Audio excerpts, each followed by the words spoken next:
Good morning, ladies and gentlemen. Welcome back to another episode of the Speak the Truth podcast. I'm your host, Matt Tardio. The West Virginia National Guard soldier, the female 20-year-old that ended up getting shot, has passed away over Thanksgiving Day. Trump has gone and nailed down on third world nationals here inside the United States of America and is ordering a review of all of the Afghan immigrants that came into the United States after the botched withdrawal from Afghanistan. Everybody is heated up over this situation, ladies and gentlemen. Strap in because it's going to be a bumpy ride over here in the United States of America. And I want to thank Upwork for sponsoring today's episode. That's right, ladies and gentlemen, Upwork, where if you have more things to do on your to-do list and you are kind of out of time in the day trying to get all of that stuff done, maybe it's time for you to consider going over to Upwork and seeing what they can do for you. Because instead of spending weeks sorting through random resumes, Upwork's Business Plus sends a curated shortlist of expert talent to your inbox in hours. Trusted top-rated freelancers, vetted for skills and reliability, and rehired by businesses like yours. If you're overextended and undersatisfied, Upwork's Business Plus helps you bring in top quality freelancers fast. Get instant access to the top 1% of talent on Upwork in marketing, design, AI, and more. Ready to jump in and take work off your plate. When finding talent you can trust feels impossible, it's easy to default to do everything yourself. Upwork Business Plus sources, vets, and shortlists proven experts so you can stop doing it all and delegate with confidence. Right now, when you spend $1,000 on Upwork Business Plus, you'll get $500 in credit. Go to upwork.com/save and claim the offer before 12/31/2025. Again, that's upwork.com/SAVE. Scale smarter with top talent and $500 in credit. Terms and conditions apply. Well, ladies and gentlemen, like I said, it has been a sad night over inside of Washington. Thanksgiving was not the same for everybody in America. I'm just going to go ahead and mute that so that you guys can hear me speak on this. National Guard member Sarah Beckstrom has officially passed away. Yesterday, her father came out on social media and said that basically she had life-threatening injuries and that she was not going to make it. You know, sitting there on Thanksgiving, I think along with everybody else that's sitting here in the chat, you couldn't just help but feel overwhelming, like frustration, sadness for the family, and just everything as all of this ended up unfolding yesterday. And unfortunately, it happened on Thanksgiving. What you're seeing here is her procession leaving the hospital after she ended up passing away. West Virginia governor did officially come out, originally stating on the day of the incident that her and the other soldier had died. As it turns out, neither of them actually had died, but they both sustained life-threatening injuries. But right around yesterday afternoon to evening time, as most American families were sitting down to eat, her father sat there next to her hospital bed holding her hand until she succumbed to her injuries. I don't even know how to describe to you how just devastating I think this entire incident is for Americans. And what's worse is once we had Americans getting killed overseas by terrorists, and now we have it taking place over here in the United States of America. Over inside of Afghanistan, we used to call these incidents green on blue, where your partner force would just walk up and kill you, for a lack of better statements. And it was one of those things that was very well known to us, but not so much, I think, for everybody else in the world. You know, I think everybody else understood that these things were going on. You guys would see them going on over on your TV and everything else. This is completely and totally different. This is a man that used to be a partner force. And over the weekend, over Thanksgiving, we ended up learning a lot more information about this guy. Sarah Adams came out and reported that he is a former CIA asset over inside of Afghanistan, ended up providing an ID card and everything else to kind of like go along and validate it. Trump administration is still looking into it. They got to ask questions about it. I'll have a video clip for you on Trump's response on that coming up here in a little bit. And now it looks like the man is absolutely going to be at least tried for murder, and they're going to be seeking the death penalty. He is not getting away with this, but all of this has sparked outrage across the United States. And what's wild is it was on a Thanksgiving holiday. Trump came out and made this statement. He said, even as we have progressed technologically, immigration policy has eroded those gains and living conditions for many. I will permanently pause migration from all third world countries to allow the U.S. system to fully recover, terminate all of the millions of Biden illegal admissions, including those signed by Sleepy Joe Biden's auto pen, and remove anyone who is not a net asset to the United States or is incapable of loving our country. Now, those words right there, where he said those who are incapable of loving our country, those are some pretty key words, ladies and gentlemen, because he's not playing around when he says that. And you're going to hear some clips coming up in a second here that's going to explain exactly what they're talking about. He says, end all federal benefits and subsidies to non-citizens of our country, denaturalize migrants who undermine domestic tranquility, and deport any foreign national who is a public charge, security risk, or non-compatible with Western civilizations. These goals will be pursued with the aim of achieving a major reduction in illegal and disruptive populations, including those admitted through an unauthorized and illegal AutoPen approval service. He's going to town, and he's not kidding, and it's affecting a lot of people. I talked to an Afghan buddy yesterday about this situation, and I'll tell you that, my buddy is pissed off. My buddy, one of the guys that I signed my name to and said, yes, bring him here to the United States. He is a good, honest, hardworking human being. He's actually dumped a lot of money into our economy, and he's here legally, obviously, but he ended up getting out during the withdrawal. He's pissed. He's pissed at these people that came through. He's pissed at the illegal immigrants that are here inside of the United States of America. He says it's complete and total BS. He ends up coming here, putting all of his money into this economy, doing best, opens up 2 businesses here in the United States of America. Some of you guys might have actually shopped at his businesses. And the crazy part about it is we have Americans that are actually fighting against this, fighting against the deportation of some of these people that are absolutely out of control. White House is just going to town over on social media, either on X or True Social, just going to town on what it is that they are saying is the root cause of all of this. Donald Trump says this is a part of the horrendous airlift from Afghanistan. Hundreds of thousands of people poured into our country, totally unvetted and unchecked. We will fix it, but we will never forget that crooked Joe Biden and his thugs did to our country. Now, he's not kidding when he says that they ended up coming into our country completely and totally unchecked. I ended up finding a clip from, what was it? Secretary Mayorkas, who is being questioned on this about whether or not he thought that they were being vetted or not properly vetted. And it turns out like they weren't. Secretary Mayorkas had admitted it in a congressional inquiry to Lindsey Graham. When they were talking to him, and he tried asking him, did 100% of the people actually get vetted that were coming out of Afghanistan? Did you vet those people before they got on the plane? Mayorkas wouldn't answer. He wouldn't answer. He kept diverting, saying before they came to the U.S., before they did this, before they did that. He just refused to answer the dang question. And, it's one of those things I think Americans are just kind of like fed up with in general. Yesterday in a press briefing, Trump got asked about this.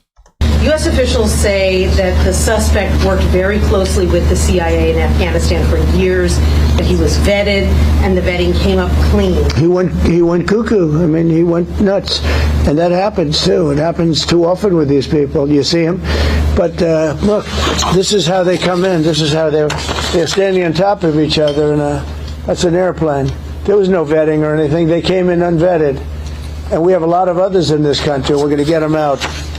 But they go cuckoo.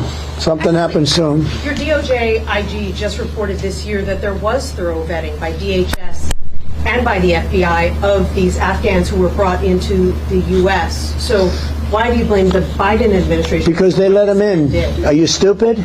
Are you a stupid person? Because they came on a plane along with thousands of other people that shouldn't be here, and you're just asking questions because you're a stupid person. And there's a law passed that it's almost impossible not to get them out. You can't get them out once they come in.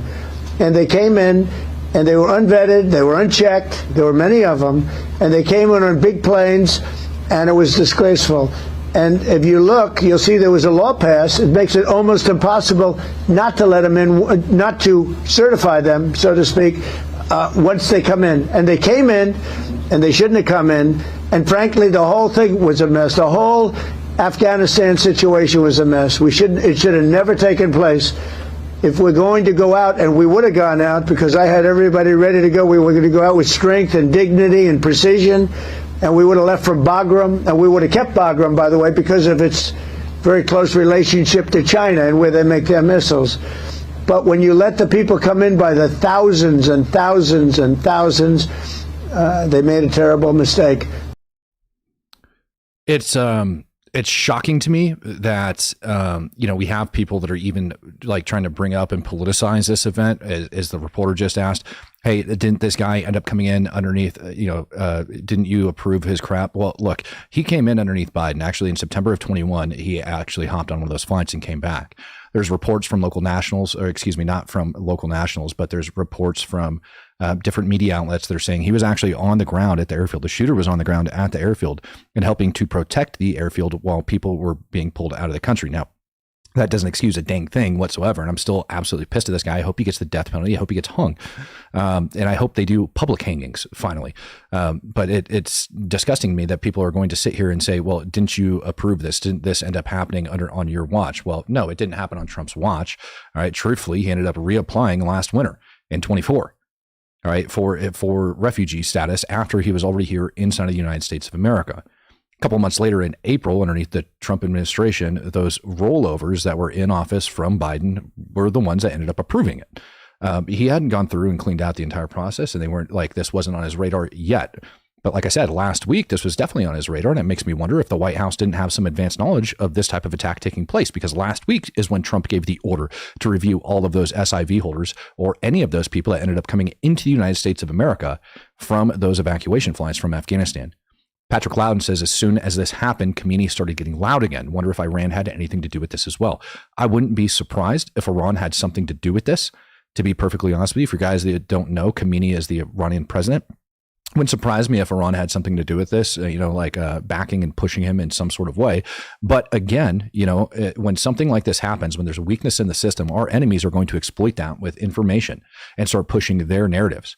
So this hurts us in several different ways. Obviously, we have a huge hurt for the family, huge loss there for the family, huge loss for the nation, having another terror attack take place the day before Thanksgiving, and then she passes away on Thanksgiving. The other guy is still fighting for his life as we speak. But they're going to exploit that and push it out. So it could be that Iran has something to do with it. The guy's also a jerk, man. It just might be because of that. Brent Daniel says, Matt, do you think the Afghans and Somalis will go quietly? These are battle-hardened infiltrators. Do I think they'll go quietly? No, I don't. And I've got an example for you. I mean, go look at St. Paul, Minnesota last week when they ended up, or was it this week? I think it was this week, St. Paul, Minnesota. When they went over to get a guy, and that guy that I showed you guys from St. Paul, he had been convicted of, I want to say it was like rape, or I'm sorry, no, it was domestic violence. He got convicted of domestic violence and deported out of this country and then re-entered it illegally. No, I don't want domestic violence, illegal aliens inside of this country. Like if you're a DV survivor, or if you're a DV offender, you're not even allowed to purchase a firearm. So if you're not allowed to purchase a firearm because of your actions, in my opinion, you have no right to even be out of jail. That's my right. That's my opinion, right? That they shouldn't even be let out of jail because they're a danger to frickin' society. But if you're going to come back and claim that this man has a right to live in the United States, no, the hell he does not. And everybody over in St. Paul was rioting, busting out ice windows, busting out all this crap because they were taking a domestic violent offender off the streets of the United States of America. Do I think they're going to go quietly? Absolutely not, Brent. I don't. I really don't. And I don't even think it's like the Somalis that are going to cause a stink. I think it's going to be the liberal white women like that are screaming for their freaking rights, trying to keep them on the streets here. It's freaking disgusting to me. Gordon Beaton says, great work, Matt. You are a credit to your nation. This coming from a Canadian that has followed U.S. politics since 2016 and was sickened by everything. Thank you, man. Canada, I know U.S. and Canada have a lot of issues right now when it comes down to a lot of things, and a lot of people are like looking at coming over. But I mean, yeah, I'm gonna spare you guys this. This is exactly what Trump was talking about. That clip I told you about Mayorkas that just refused to answer questions. This is literally a 3-minute segment of him refusing to answer questions. And I want to play this entire clip because it's the entire line of questioning. And I want you to understand how big of an issue this was under Biden. These are the men that were this is a man directing some of our national policy that goes into these things. So his answers mean a lot. This isn't a complicated question. This question was asked at like a 3rd grade level. And listen to him dance around this question for 3 minutes. Was Afghanistan a successful withdrawal? Senator, the evacuation that the Department of Defense and the Department of State led was historic in evacuating so many individuals. Of those that are evacuated, how many of them were vetted before they got on?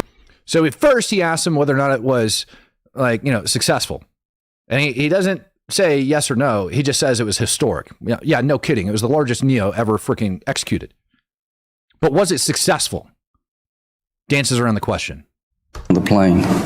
Senator, it is our policy to vet. That's a simple question. How many of them were vetted before they got on the plane? Out of Afghanistan? Yeah. Cannot speak to that, but it is our policy. So you can't tell us how many people were vetted before they got on the plane to come to America? Oh, I'm sorry. If you're speaking of the plane to come to America, let me, if I may, Senator, explain the process. Because we, working with our allies. Okay, here's a question. Very simple. Those that got on the plane. For America, it is our policy to. Please listen to my question. I apologize. To those who got on the C-17s and other planes, how many of them were vetted before they got on the plane by American officials? To the United States, it is our policy to vet and screen 100% of them. So 100.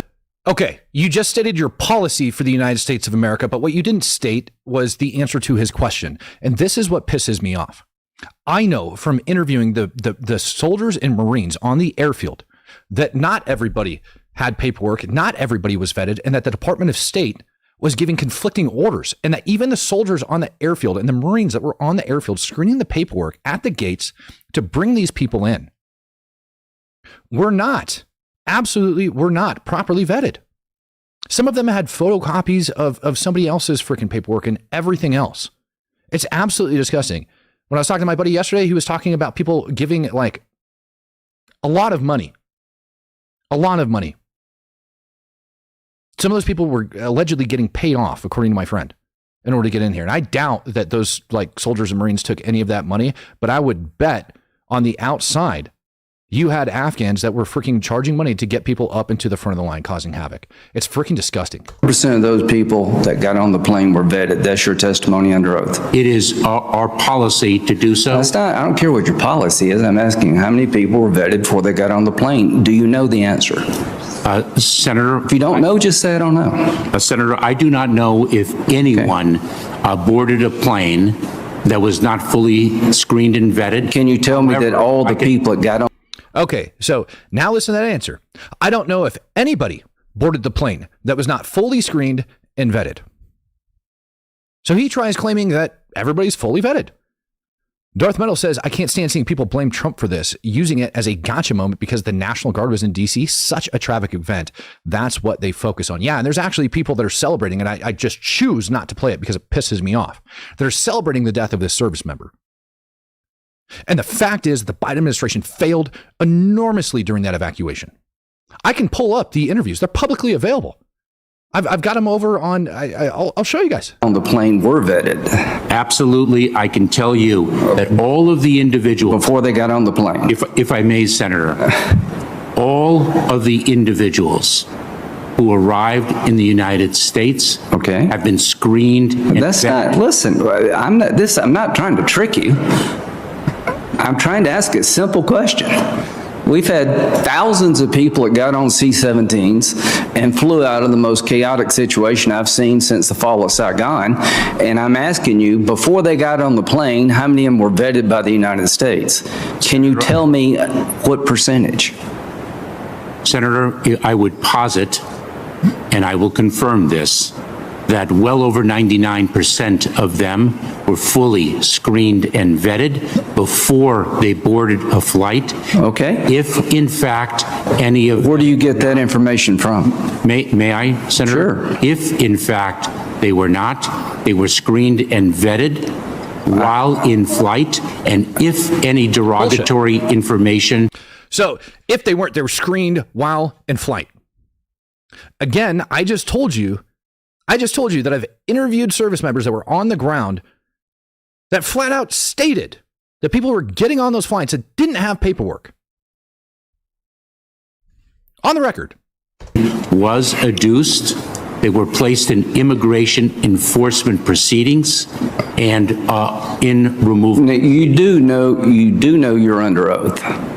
Are you telling this committee under oath that 99% of the people who got on these planes in Afghanistan were vetted by our government before they got on that plane? I want to be very clear because precision. Because you're not.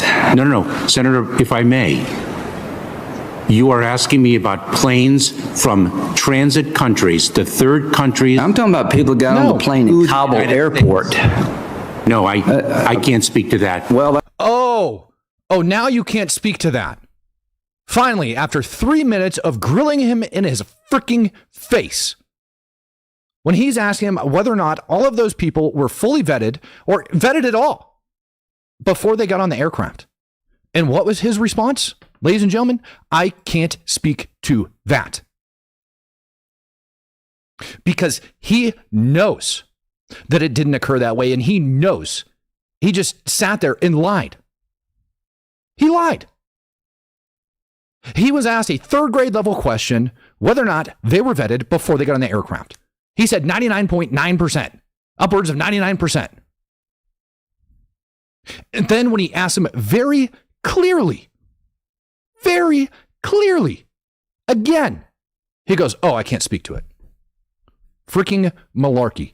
The dude knew exactly what was taking place. And what's absolutely worse is we also knew about this. Here's Joe Kent earlier this year. Brought tens of thousands of unvetted Afghans into the United States of America. Now, NCTC has done their job, and they've identified over 1,400 of these Afghans as having ties to ISIS and to other terrorist groups. Yet Biden... You hear that? This is the director, Joe Kent. This is the director of the National Counterterrorism Center.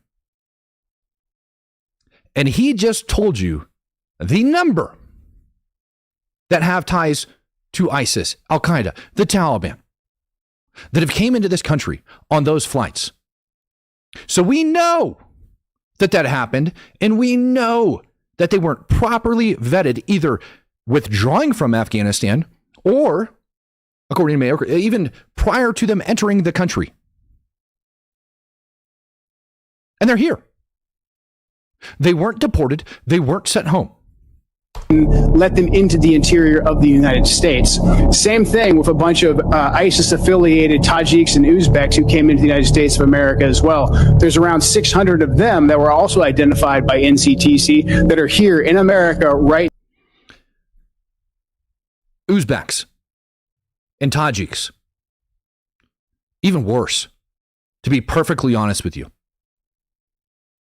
At one point in time over inside of Afghanistan, we were fighting against the Islamic movement of Uzbekistan, who had poured into Afghanistan in order to help out the Taliban, kind of like Green Berets do for other countries, where they went in and they started like helping them out. They started training them, advising them. These are horrible human beings. Horrible. And Joe Kent sitting over in front of Congress talking about all of this crap, he can't properly bring that out either. And what's worse is there is evidence that substantiates this. There absolutely is. From John A. Beasley, Kabul. Date, August 4th, 2021. Do you recognize any of these people? They're not currently employed in our office.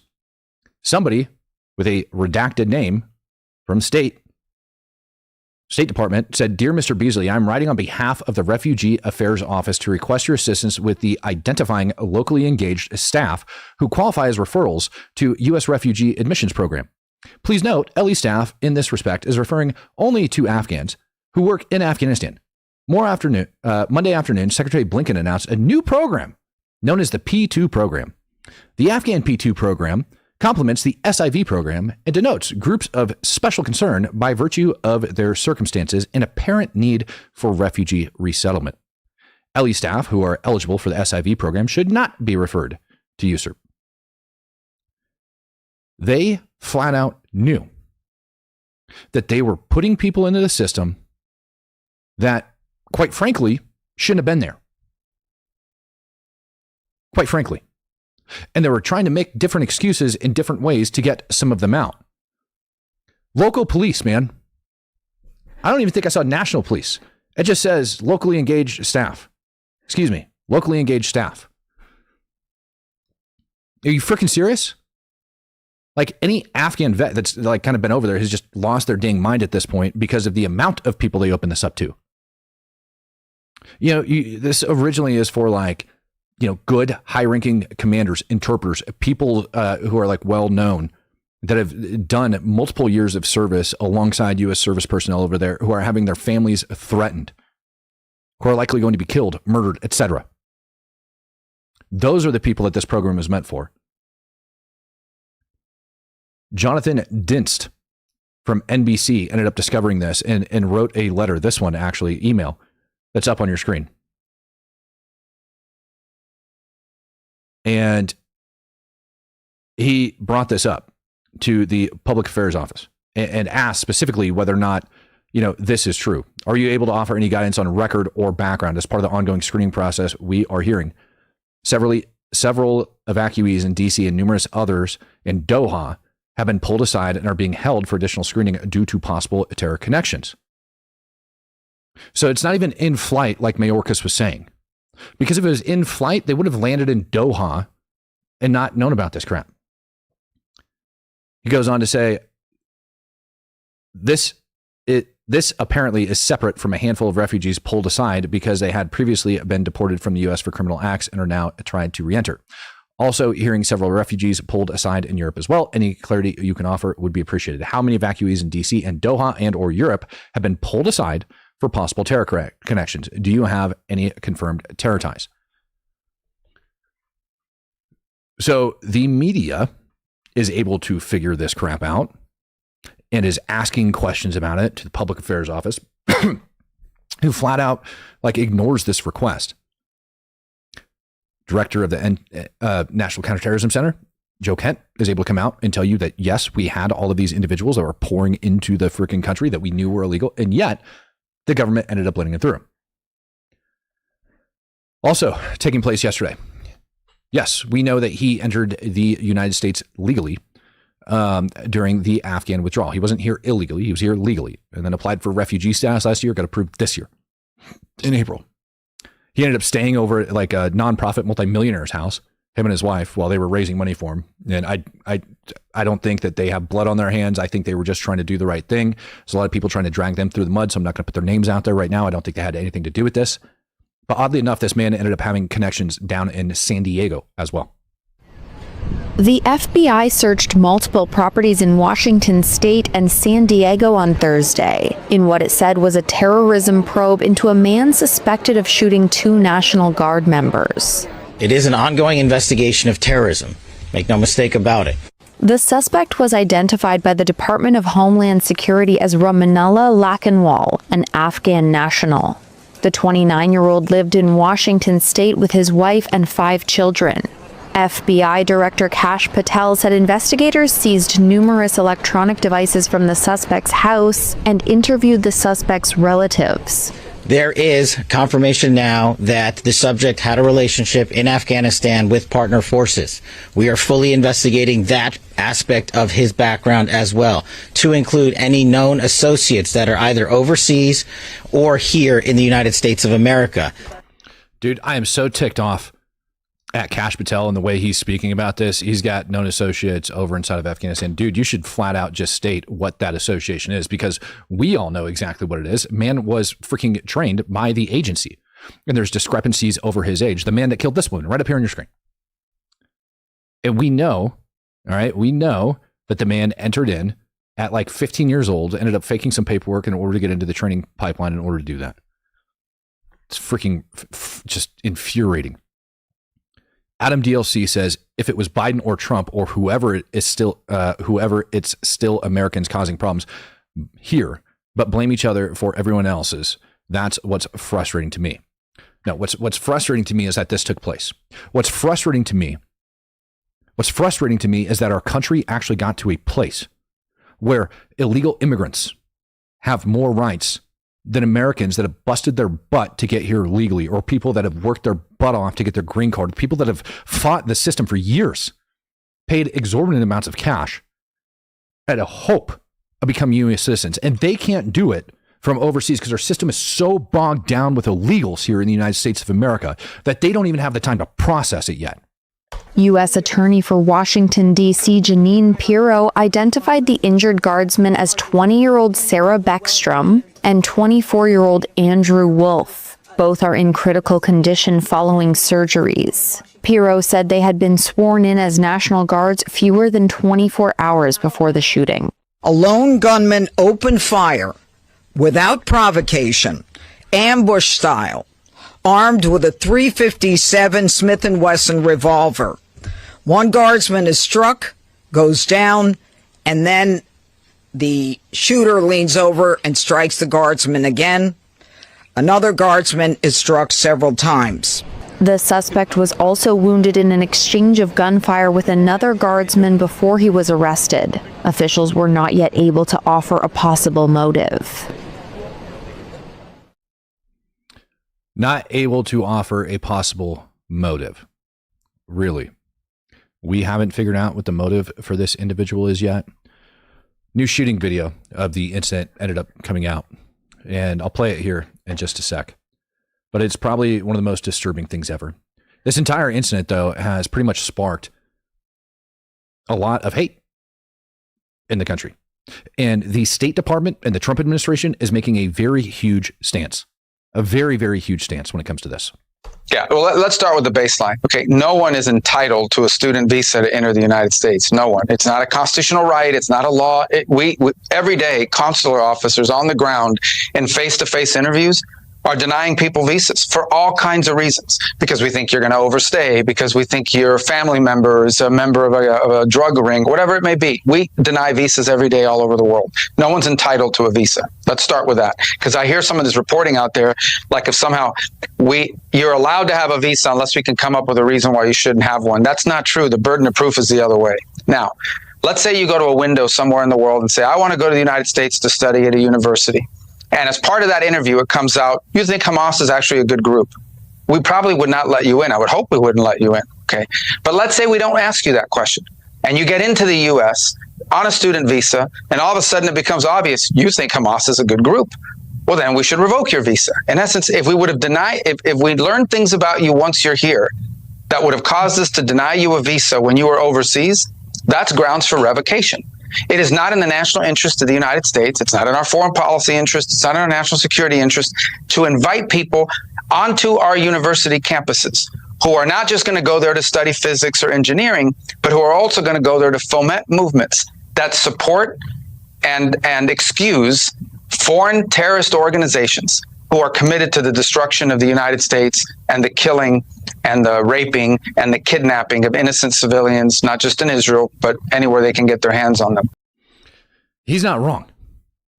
Just because they are able to come to this country doesn't mean they can stay here. If they lie, if they conceal facts, if it becomes known that they support foreign terror organizations, if they scream death to America, if they're trying to take our country down, if they're killing U.S. citizens, if they're raping, murdering, pillaging across this country, it doesn't give them a right to stay here. And that is common freaking sense. It has been ignored in this country. In any other nation on this planet, other than America and probably the UK, those people would be thrown in jail and freaking deported immediately after. But here in the United States, we allow it to happen.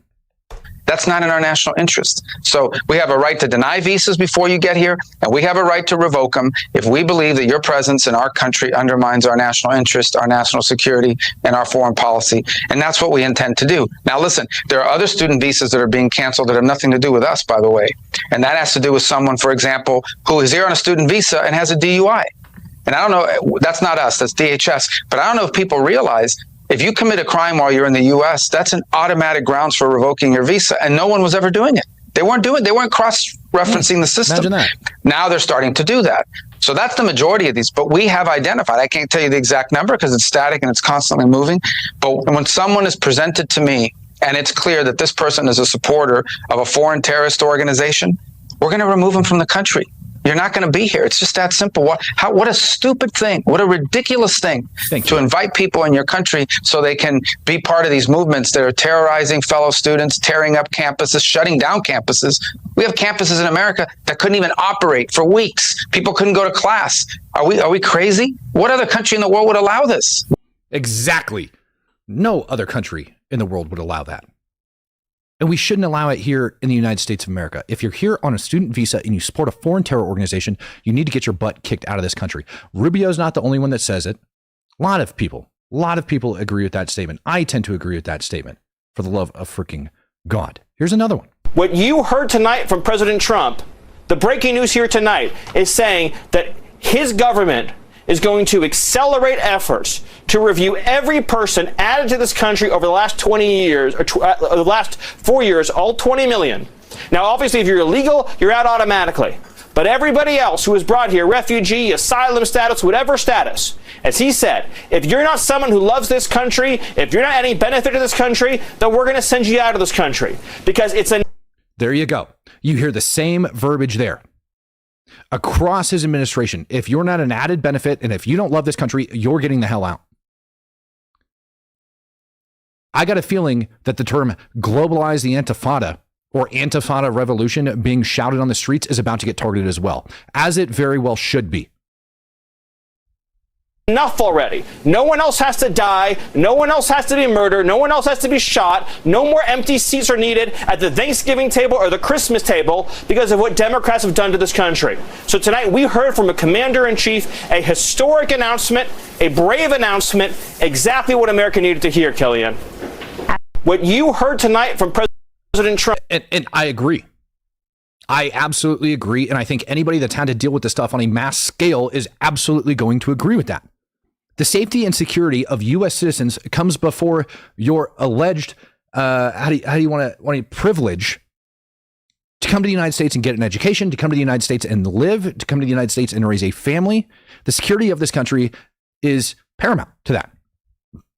You don't just get to come here and freaking hate our country, come here and freaking try to cause an insurrection, come here and try to riot all because you don't like certain things. That's just not it. Hi, sir. Happy Sure. Thanksgiving. Hi.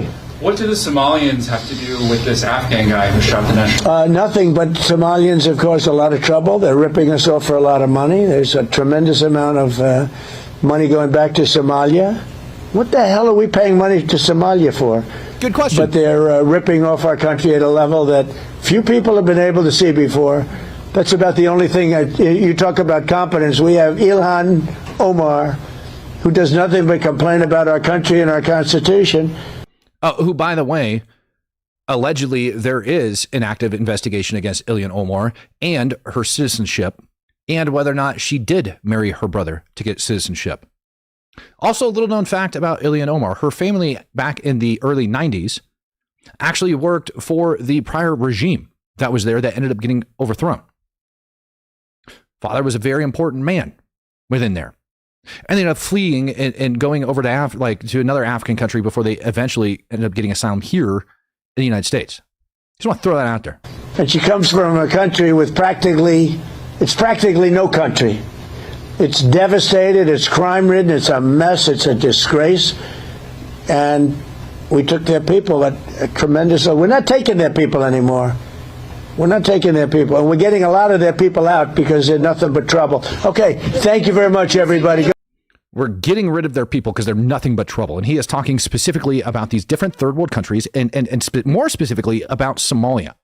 For those of you that don't know, if I go over to Google Maps right now, I haven't even done this in forever, but they've had a disputed border with Egypt for the longest time. There's constant war. Over the last several days, there was rumors of a U.S. Special Operations raid that ended up taking place in Somalia, killing more terrorists. It is a huge problem. So much, in fact, that the U.S. ended up conducting one of our largest bombing campaigns earlier this year against ISIS over inside of Somalia. And we are allowing these people to come here to the United States of America. And how do you even properly vet that in a country where there's literally no paper trail on half of these people? How are you supposed to properly vet people with no paper trail that's not like interlocked with our system, that's not any portion of that? We search social media to see if they've said anything freaking violent. It's insane to me. If you can't properly vet somebody, then they shouldn't be welcomed in here. They just shouldn't be. Unless you've got some really substantiating evidence to offer to the contrary. But freezing to make sure that they don't get in is absolutely the right answer, because the policies that were enacted prior to this administration getting in office and the way people were coming into this country undoubtedly puts American lives at risk. And we can't sit here and pretend like it's not a thing. We can't wait for more people to get killed inside of this country. And yet people want to push back and they want to fight it. They want to pretend like it's not a thing. You want examples of what this crap looks like over in America? Dearborn, Michigan, up on your screen. This is Dearborn. Public rally. El mal de África! El mal de África! El mal de África! How are you going to come to this country and scream death to this country, and we do literally nothing about it? Nothing. You come to this country, you scream death to America, and we are shocked and surprised that we allow this under the guise of free speech and the First Amendment, as if they're not a threat. I guarantee you, if I type death to America on my X post right now, if I go over and I make an X post that just says death to America, my ass is going to have authorities knocking on my door in freaking 5 minutes. These people, though, for whatever reason, have been protected over the years. What if I combine two terms and say death to America and globalize the Antifada and put that on a post and boop, blast it out? On my doorstep, guarantee, like it's almost a social experiment at this point to see if they're going to come and knocking. Because allegedly, this is free speech. Not a great look. The mayor condemned it. The White House condemned it. But what about Congresswoman Rashida Tlaib? She reps Dearborn. Is she okay with her constituents chanting death to America? Fox Business correspondent Hillary Vaughn asked her. Watch. Congresswoman Tlaib. Fox News. I don't talk to Fox News. At a rally in your district, people were chanting death to America. Do you condemn? I do not talk to Fox News. But do you condemn chants of death to America? I don't talk to people that use racist tropes.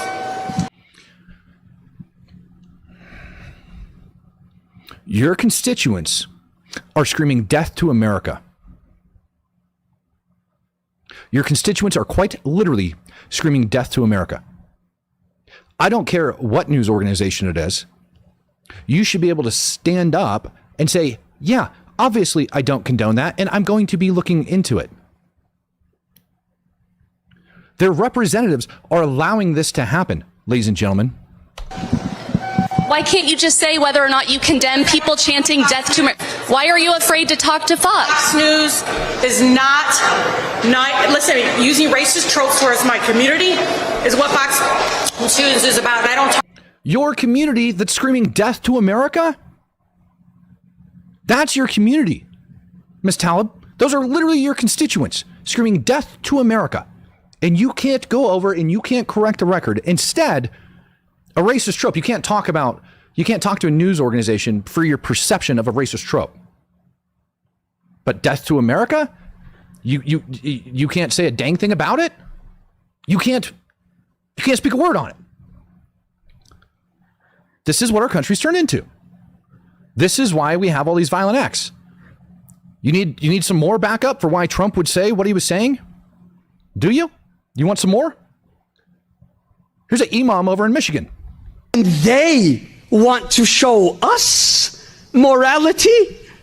You want to teach me how to be refined?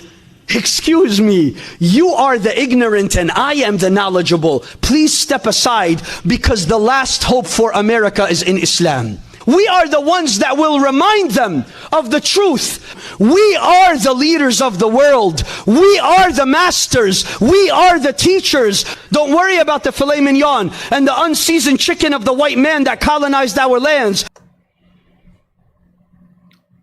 This is America. I want to remind you, as I'm playing this is America. And this is being allowed underneath the guise of the First Amendment, freedom of speech and freedom of religion. When your religion gets to the point where it is inciting violence, you have officially crossed the line. Your rights stop when you start affecting other people. And if you don't think what this man's about to say, which is bringing Sharia law to the United States, is violent, I highly suggest you go and look it up. We will bring Sharia to your chicken. We will bring spices into your kitchens, mashallah, for you to be welcomed into the wonderful world of the non-colonized cuisine. Allahumma anjil mustad'afina fi Filistin. Allahumma anjil mustad'afina fi Gaza. Allahumma anjil mustad'afina fi Sudan. The oppressed people of Palestine, Gaza, Sudan, Africa, and Kashmir. You know, the Islamic extremists that are there. They're oppressed because they're getting their butts handed to them for being Islamic extremists. اللهم أنجِ المستضعفين في أفريقيا اللهم أنجِ المستضعفين في كشمير اللهم أنجِ المستضعفين في مشارق الأرض ومغاربها يا رب العالمين اللهم لعن الصهاينة المعتدين اللهم عليك بهم فإنهم لا يعجزونك اللهم إنا نجعلك في نحورهم ونعوذ بك من شرورهم وأقر عيوننا بنصر وفتح وتمكين قريب يا رب. There we go.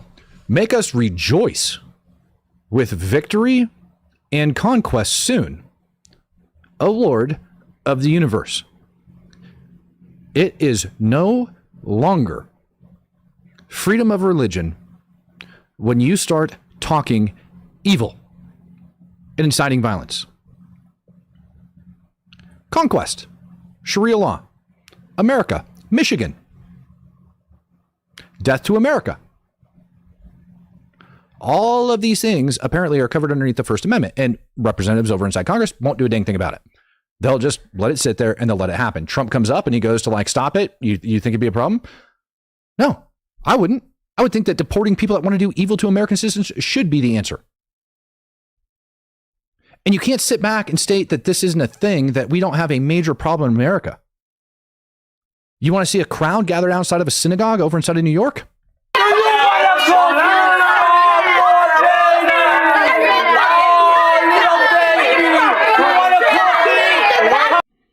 Slit your throat. Do the world a favor and kill yourself. Slit your throat. Because they're going to practice their religious rights inside of a synagogue. Now, I'm sure a lot of you guys inside of the chat might subscribe to the Jews control the world thing. Okay. But it still doesn't give these people a right to stand outside and scream death to them and that they need to have their throats slit. And again, we have a crazy white woman waving a Palestinian flag. Terror watch list? Probably not. No fly list? Probably not. Immigrant? Unknown. But these people live in a country where they feel like they can stand there on the street and shout these things at people going to practice their religious freedoms.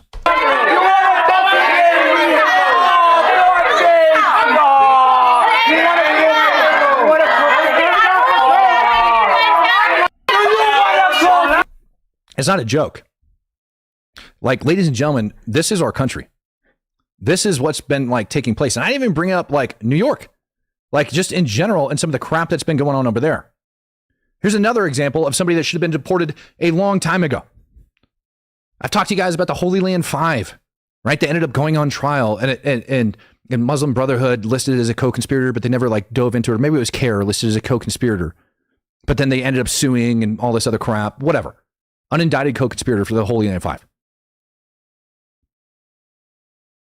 And somebody that was found out to be donating money to the Holy Land 5 to go over to Hamas has been staying here inside of the United States of America ever since that trial. And he hasn't been deported, and he's been in Dallas. And he's been a religious leader. So you have a man that has been backing Hamas financially, that's been living inside of the United States of America, hasn't been deported. Check this out. He's on his way. He's gone now. His fierce fight against radical Islamic groups in his state. And now he's targeting a Muslim community leader who donated to a foundation that critics claim is funneling funds to Hamas. Correspondent Brooke Taylor reports live in Dallas. Hi, Brooke. Hi, Julie. There has been a big fight here in Texas between Governor Greg Abbott and the Muslim community after he designated the largest Muslim advocacy group as a foreign terrorist organization. So in North Texas, a Muslim community leader, Marwan Maroof here, is soon going to be deported. He's been in ICE custody since September, and then just last week, an immigration judge issued him a final order of removal. Now, according to DHS, Maroof is from Jordan and overstayed his visa. They shared, quote, Maroof was denied a lawful permanent resident visa due to his involvement with a foundation that provided material support for Hamas, a designated foreign terrorist organization. That is not new information, ladies and gentlemen. Not new information at all. 3M Forge came in gifting out 5 Speak the Truth memberships, and he says it sucks that there are some good people that would love to be citizens of the United States like myself, but then those people were welcomed in and hate the U.S. Dude, it's not even that. Imagine how much cheaper it would be to be able to do that and how much quicker it would be to be able to do that if it wasn't for these retards that we let into this country. Patrick Loudon, it's only a matter of time before the citizens start pushing back. Administration better deport quickly or all hell is going to break loose. You're absolutely correct. I've seen people on social media yesterday on Thanksgiving of all days warning the administration of this. Warning. The Council of American Islamic Relations, known as CAIR, has been fighting for Maroof's release, describing him as a pillar of the community. You hear that? CAIR has been fighting for his release. CAIR. A man that was giving money to a foreign terror organization. You have an authorized nonprofit here in the United States of America that's alleged to have connections with the Muslim Brotherhood.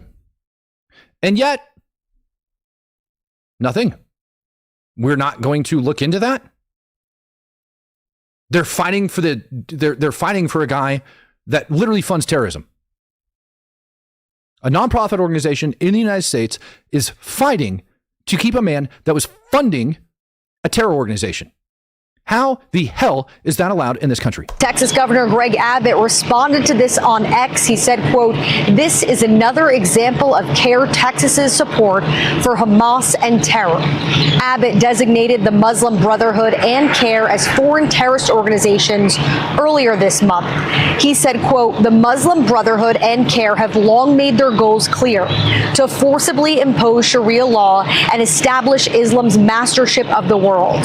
The actions taken by the Muslim Brotherhood and CAIR to support terrorism across the globe and subvert our laws through violence, intimidation, and harassment are unacceptable.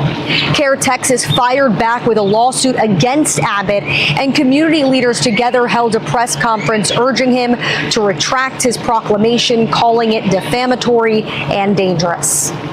Using our systems against us.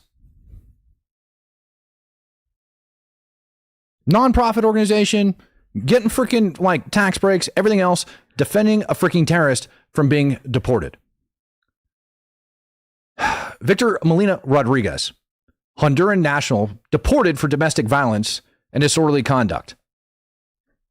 He made his way back into the United States of America over in St. Paul, and that is when people ended up getting up outside and going off on the ICE agents who wanted to deport him. And yet, nobody's willing to speak about that. Over in the United States, we have some very, very serious problems, ladies and gentlemen. Very, very serious problems. We have problems with our immigration. We have problems with the people that are walking around the streets. And we have known terrorists here in this country. And we have National Guard members that have been killed. We have people that we know are associated with foreign terror organizations. We have people that have provided material support to foreign terror organizations that hadn't been deported in years, that were here on the ground preaching and likely spreading hate. Those are the examples that Trump and Marco Rubio were talking about. Those are the examples. And the American people got lied to for years about what was taking place over inside of Afghanistan during that withdrawal and who was actually allowed to come in here. And it's freaking sad because I got some very good friends that ended up making it out on that are good, hard-working, honest human beings that love this country. And because the Biden administration effed that entire situation up, We are now in the position where we're at, with one man hanging on for his life. Another woman died yesterday. Now, I don't think that we have done a very good job at all with the vetting process, where they're going, anything like that. I don't think we kept very good tabs on these people. And I think we're going to have a lot more problems really quick. I think the enemies of the United States are going to exploit the situation. Hell, I think what took place on Wednesday was an exploitation of the current situation over here in the United States of America, with people all pissed off because we're enforcing our nation's laws. Colby says, there are way too many gray names in here today. Become a Speak the Truth supporter. It makes you a better American. I 1,000% agree with you, Colby, and thank you very much for bringing that up. Danny says, CARE is a 501c3, then started a 501c4, CARE Action, then moved it to Super PAC to distribute. They learned to work the system. Right. And I wonder, what is going to happen if they end up going in and figuring all of this crap out, and they start digging into these organizations and where all that money is pouring into? How deep do you think that goes? Pretty freaking deep. Huntfish says, Matt, you too? He wasn't an unhinged Muslim. CIA operator trained by our CIA and worked with Americans. Yeah. And I'm assuming that because he did that, all of a sudden, the CIA ended up directing this operation, right? If you subscribe to that mentality, which I'm not saying it's not a possibility, it's just highly improbable, and all the evidence absolutely points in the opposite direction of that, maybe you should go to listen to Candace Owens, because I'm sure she'll just tell you what you want to hear. If that's what you want to hear, maybe subscribe to a different channel. If you want actual facts about what's taking place, subscribe to this channel. But if you just want to hear violent stupidity that's going to get proven wrong 1,000 times over, go listen to Candace. Go listen to Candace Owens, man. Do that. Andreas Northam says, we can only hope for the death penalty stays on the table and he doesn't take a plea. No, he shouldn't be authorized a plea deal for this. James Lewis came in gifting out 5 Speak the Truth memberships. Really appreciate you, brother. Along with Carlton Percy, that just came in and dropped $2 as well. No, we shouldn't be offering plea deals. I'm so over Americans. 90+% of the people that are, arrested for these violent crimes ended up getting freaking plea deals. We need to stop with the plea deals. That's half the problems inside of this country. Like, pretty much every conviction in this country, like a vast majority of them, is because of plea deals. Because our system is overwhelmed. And our system's overwhelmed because we allow stupid people here inside of the United States, and we allow things to take place in certain states and not in others. And then you have people that think that they can get away with crap, and they actually can't.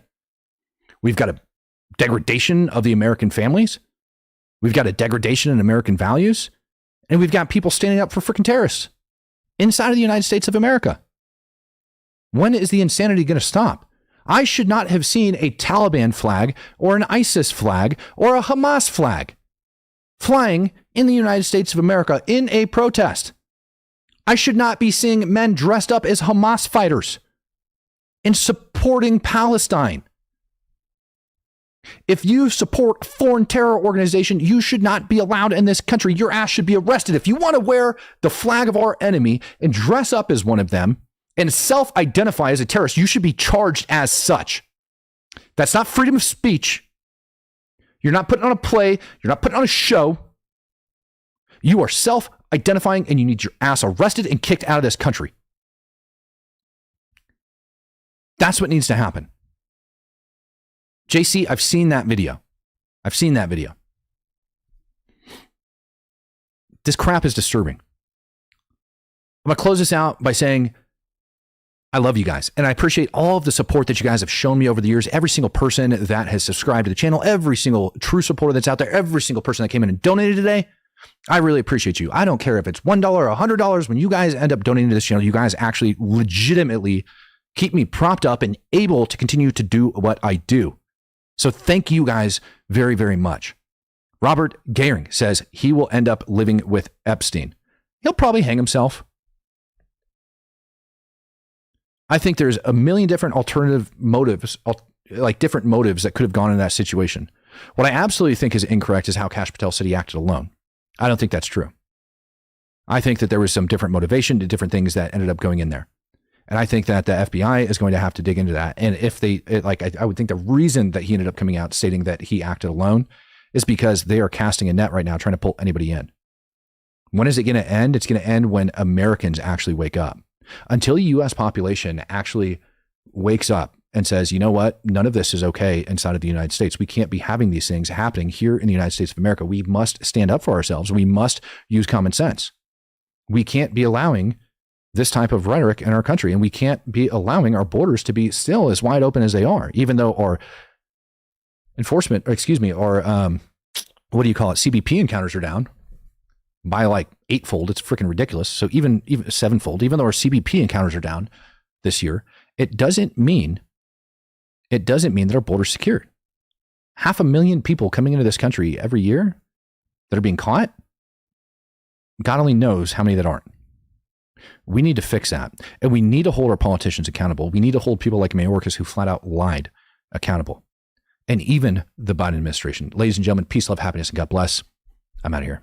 As well, but there are, of course, concerns among lawmakers, experts who've tracked this, who say in previous arrivals of large numbers of refugees from different parts of the world, inevitably there may be a small handful who are eventually deemed a security risk of some kind. What reassurances can you make about the screening process and the attempts to make sure that somebody like that doesn't make his or her way here? I can absolutely assure you that no one is coming into the United States of America who has not been through a thorough screening and background check process. And there are many individuals, as you noted, who have not been through that process, and they have gone to lily pad countries as that process has been completed. It doesn't mean that that's because there's a flag. It means they have not completed their paperwork, and we were working to save tens of thousands of people.